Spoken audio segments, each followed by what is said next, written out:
आपका राजीव क्लास में स्वागत है। आज हम लोग पढ़ेंगे सेल्सियस से फ़ारेनहाइट में बदलना। या इससे क्या आसानी होगी हम लोगों को, कभी भी हम लोगों को तापमान बदलने में कोई दिक्कत नहीं होगी। ये कोई ऐसा एग्ज़ाम नहीं है, बहुत सारे एग्ज़ामों में ये आता है। हम लोगों के 9th-10th में भी इसका है। 9th में पहले चैप्टर में ही दिया है सेल्सियस से फ़ारेनहाइट में बदलना, और कई सारे एग्ज़ाम में भी आता है तापमान बदलना। इस वीडियो में देख लेते हैं सेल्सियस से फ़ारेनहाइट में बदलना और फ़ारेनहाइट से सेल्सियस में बदलना। इसके आगे वाले वीडियो में हम लोग केल्विन से भी पढ़ लेंगे, और इसमें ये भी हम लोगों को मालूम चल जाएगा कि कब हमें बुखार होता है, कब बुखार नहीं होता है। जैसे डॉक्टरों के यहाँ जाते हैं तो हमें थर्मामीटर हमारे जीभ के नीचे तो लगा देते हैं और हम लोगों का तापमान भी मालूम चल जाता है, लेकिन हम लोग डॉक्टर से पूछते हैं कि हमें बुखार है या नहीं है। उसके बारे में भी यहाँ पे तापमान बदल के हम लोग चेक कर लेंगे, वो कैसा भी थर्मामीटर हो।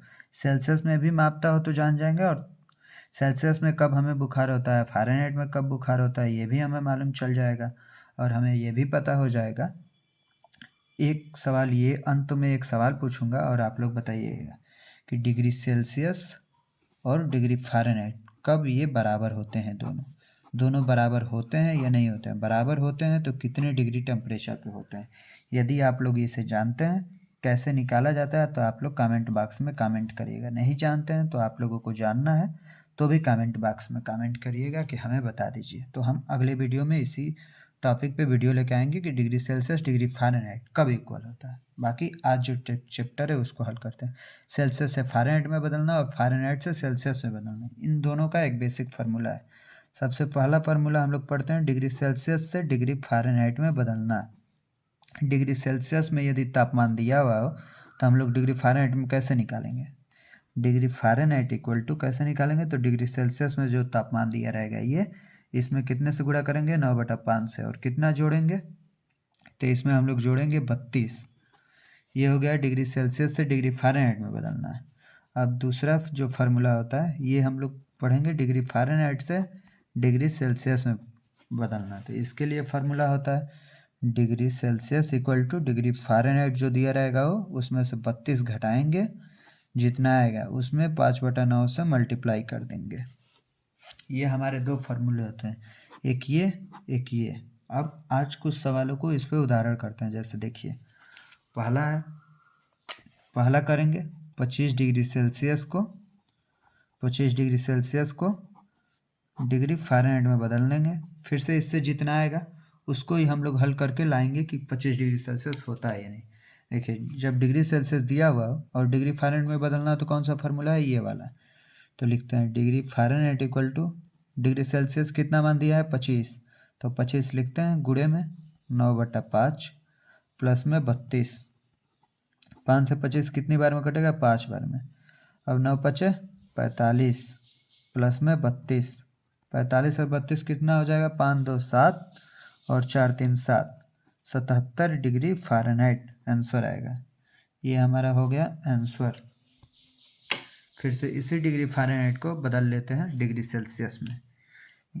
ये कितना है, 77। अब इसी को बदल लेते हैं। दूसरा सवाल यहाँ पे लिखते हैं 77 डिग्री फ़ारेनहाइट में कितना डिग्री सेल्सियस होता है। इससे हम लोगों को ये भी हो जाएगा, चेक भी हो जाएगा आंसर। ऐसे हम लोग चेक भी कर सकते हैं और देख भी लेंगे कैसे बदलता है। तो डिग्री सेल्सियस इक्वल टू क्या फार्मूला होता है, डिग्री फ़ारेनहाइट -32। तो लिखेंगे 77 - 32 गुणे में 5/9। जब 77 में से 32 घटाते हैं तो कितना आता है, 45। 45 गुणे में 5/9। 9 से 45 कितनी बार में कटेगा, 5 बार में। अब 5×5 25 डिग्री सेल्सियस, ये हमारा हो गया आंसर। आप लोगों ने देखा होगा कि कैसे बदलता है, और हमें पूरा विश्वास है कि आप लोगों को पूरे अच्छी तरह से समझ में आ रहा होगा, और आप लोग आज के बाद से कभी भी कुछ भी गलती नहीं करेंगे। ऐसे ही कुछ और भी तरीके से निकालना देखते हैं। जैसे तीसरा है हम लोगों का 104 डिग्री फ़ारेनहाइट। 104 डिग्री फ़ारेनहाइट को हमें बदलना है डिग्री सेल्सियस में। ये देखिए, शॉर्टकट तरीके से इसको बदलना देखेंगे।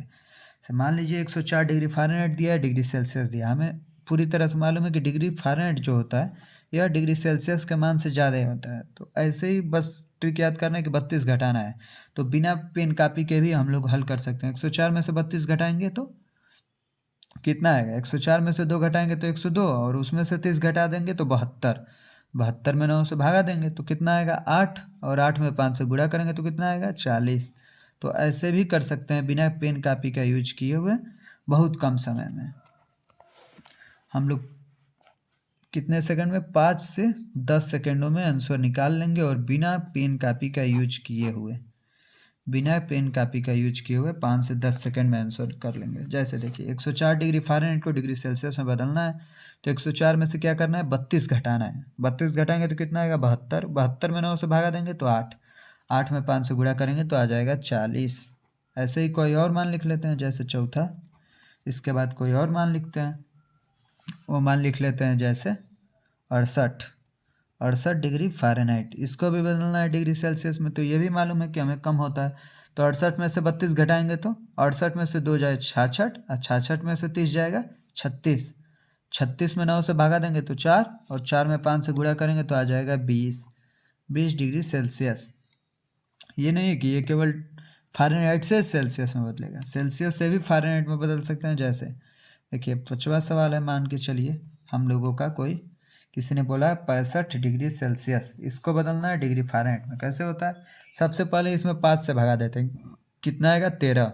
13 में 9 से गुणा करना है तो 13 9 है 117, और उसमें 32 जोड़ देना है, तो 117 प्लस 32 कितना होगा, 117 2 119 30, 149। 149 डिग्री फ़ारेनहाइट।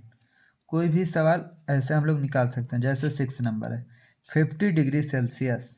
50 डिग्री सेल्सियस को बदलना है डिग्री फ़ारेनहाइट में। 50 डिग्री सेल्सियस, इसमें क्या करेंगे, 50 में 5 से डिवाइड करेंगे। 50 को 5 से डिवाइड करेंगे तो कितना आएगा, 10। अब 10 में 9 से गुणा करेंगे तो 90, और 90 में 32 जोड़ देंगे तो कितना आएगा, 122 डिग्री फ़ारेनहाइट। ये होगा डिग्री फ़ारेनहाइट का मान, ये होगा, ये भी डिग्री फ़ारेनहाइट। अब बिना पेन कापी का यूज किए हुए भी हम लोग एग्ज़ाम में डायरेक्टली लिख सकते हैं। जैसे जो अच्छे अच्छे एग्ज़ाम होते हैं उसमें हम लोग बोलते हैं कि मैथ में समय नहीं बचा, लेकिन इस तरीके से करेंगे तो मैथ में समय भी बचा सकते हैं। आज हम लोगों ने क्या पढ़ा था, एक बार और देख लेते हैं। सेल्सियस से फ़ारेनहाइट में बदलना, और फ़ारेनहाइट से सेल्सियस में बदलना। डिग्री सेल्सियस से डिग्री फ़ारेनहाइट में बदलने का फार्मूला क्या होता है, डिग्री सेल्सियस का जो मान दिया रहेगा उसे यहाँ पर रखेंगे, गुणे 9/5 करेंगे, और उसमें 32 जोड़ देंगे। ऐसे ही जब डिग्री फ़ारेनहाइट से डिग्री सेल्सियस में बदलना होगा तो जो डिग्री फ़ारेनहाइट का मान दिया होगा इसे लिखेंगे, और इसमें से 32 घटा देंगे, और 5/9 से गुणा कर देंगे। इस पे कुछ एग्जाम्पल हम लोगों ने किए, जैसे 25 डिग्री सेल्सियस है, इसे 77 डिग्री फ़ारेनहाइट में बदलें हैं, तब 25 गुणे 9/5 प्लस 32। 25 में 5 से डिवाइड किए तो आया 5, 5 में 9 से गुणा किए तो आया 45, और 32 जोड़ दिए, तब 5 2 7 और 4 3 7, 77 डिग्री फ़ारेनहाइट हमारा आंसर आ गया। अब इसी को सेल्सियस में बदले, इस 77 डिग्री फ़ारेनहाइट को सेल्सियस में जब बदलेंगे तो 77 में से 32 घटाएंगे तो 7 में से 2 जा 5, और 7 में से 3 जा 4, 45। गुणे में 5/9, 9 से जब 45 में भगा देंगे तो 5, 5 5 25। इसे बिना इतना सब लिखे हुए डायरेक्टली हल करते हैं, तो 104 डिग्री फ़ारेनहाइट को डिग्री सेल्सियस में बदलना है। तो ये सबको मालूम है कि डिग्री सेल्सियस में जो अंक होते हैं ये कम होते हैं, डिग्री फ़ारेनहाइट में ये ज़्यादा होता है। तो डिग्री फ़ारेनहाइट को डिग्री सेल्सियस में कैसे बदलते हैं, तो इसमें से 32 घटाते हैं। अब 32 घटाते हैं तो आ जाता है 72। 72 में 9 से डिवाइड करते हैं तो आ जाता है 8, और 8 में 5 से गुणा करते हैं तो आ जाता है 40। फिर से जैसे 68 है, तो 68 में 68 से 32 घटाएंगे तो कितना आएगा, 36। 36 में 9 से भागा देंगे तो आएगा 4, 4 से 5 में गुणा करेंगे तो आ जाएगा 20। ये आ जाएगा 20। फिर से ऐसे ही डिग्री सेल्सियस को भी डिग्री फ़ारेनहाइट में बदल सकते हैं बिना कुछ किए हुए। 65 में भागा देंगे 5 से तो कितना आएगा, 13। 13 में 9 से गुणा करेंगे तो 65 से 32 घटाएं, 65 में 5 से भागा देंगे तो कितना आएगा, 13। 13 में 9 से गुणा करेंगे तो 117। 117 में 32 जोड़ेंगे तो 149 डिग्री फ़ारेनहाइट आ जाएगा। वैसे ही 50 में जब 5 से भागा देंगे तो आएगा 10। 10 से 9 में गुणा करेंगे तो 10 9 90, 90 और 32 122। ऐसे ही आप लोग कमेंट बॉक्स में निकाल के कमेंट करिएगा कि कितना आप लोगों का आंसर आ रहा है। जैसे मान लीजिए फ़ारेनहाइट में दिया हुआ है कोई ऐसा मान जिसे हम लोगों को बदलना है। आप लोग कुछ सवाल अपने मनों से भी कर सकते हैं, और कुछ सवाल हम भी दे दे रहे हैं। जैसे देखिए कोई मान दिया हुआ है कि 86 डिग्री फ़ारेनहाइट को डिग्री सेल्सियस में बदलनी है, तो इसे आप लोग निकाल के बताइएगा। और ऐसे एक और सवाल है कि 20 डिग्री सेल्सियस को फ़ारेनहाइट में बदलिए। इसको फ़ारेनहाइट में बदलना है और इसको डिग्री सेल्सियस में। आप लोग दोनों को हल करके कमेंट बॉक्स में कमेंट करिएगा। धन्यवाद आप लोगों को वीडियो पूरे अंत तक देखने के लिए। आप लोगों को चैनल अच्छा लगा होगा तो लाइक एंड सब्सक्राइब कर दीजिए और अपने दोस्तों को भी शेयर कर दीजिए।